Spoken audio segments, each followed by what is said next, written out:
É interessante pensar a perspectiva do aluno e da aluna na dimensão da educação para os direitos humanos.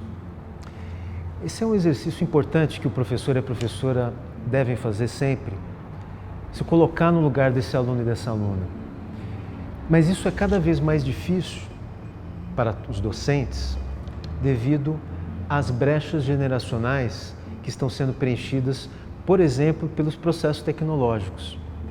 Hoje, os jovens, as crianças, adolescentes, estão cada vez mais conectados. Então, uma das questões muito desafiadoras da educação em direitos humanos é que o professor traz uma bagagem, traz um legado, um investimento feito na sua vida profissional docente, e muitas vezes ele se vê sem os instrumentos, sem os canais adequados para se comunicar com esses alunos e essas alunas que estão conectados com outras realidades, com outros universos.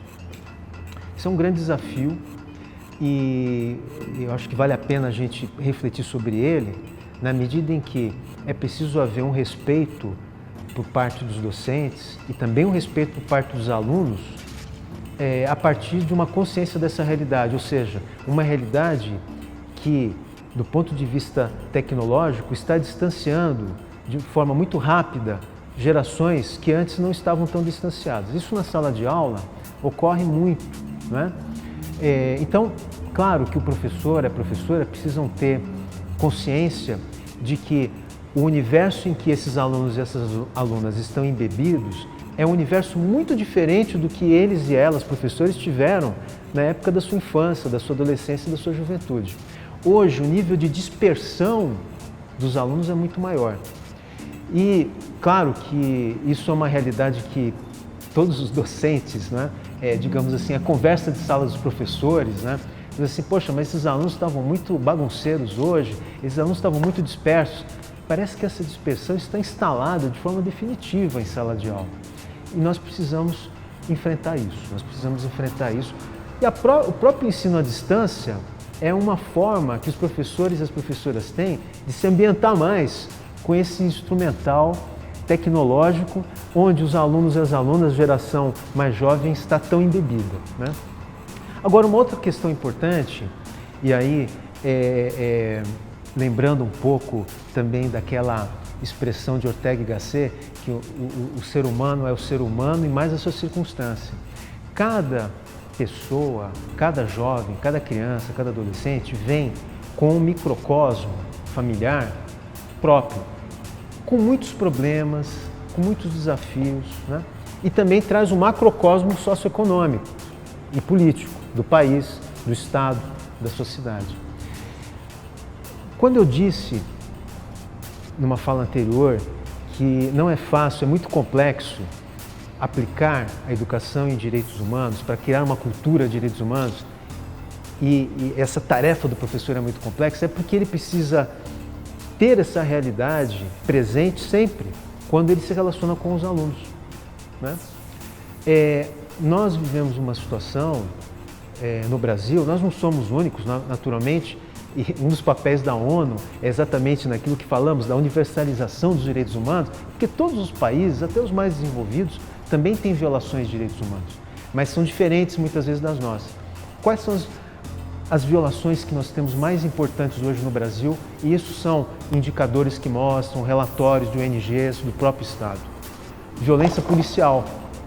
Muitas vezes um aluno é abordado fora da escola, ou o pai ou a mãe desse aluno foi abordado fora da escola e ele foi agredido. Então essa violência ele vai trazer para a sala de aula, uma agressividade que está ali, presente na vida dele. A outra coisa é a violência contra a mulher, a violência contra a identidade de gênero, né? No Brasil nós temos uma lei chamada Maria da Penha, Lei Maria da Penha, que foi fruto de um relatório da Comissão Interamericana de Direitos Humanos, que o Brasil foi condenado.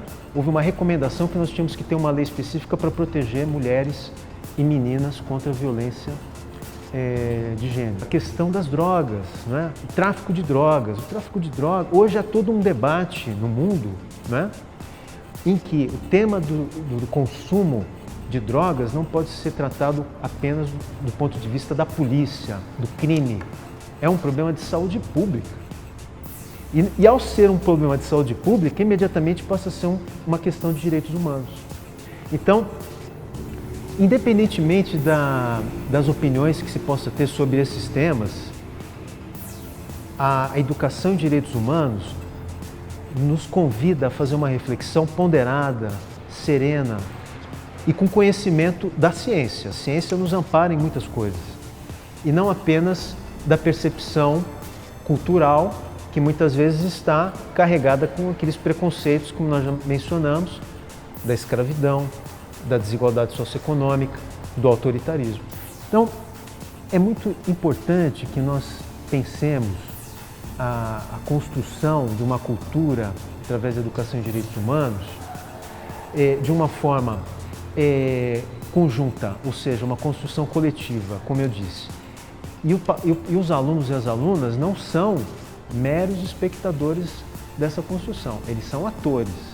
Cabe aos professores e às professoras incentivar os alunos a essa iniciativa, vamos dizer assim, a esse empreendedorismo cidadão que é, com uma educação emancipadora, se tornar cada vez mais atores do seu próprio destino.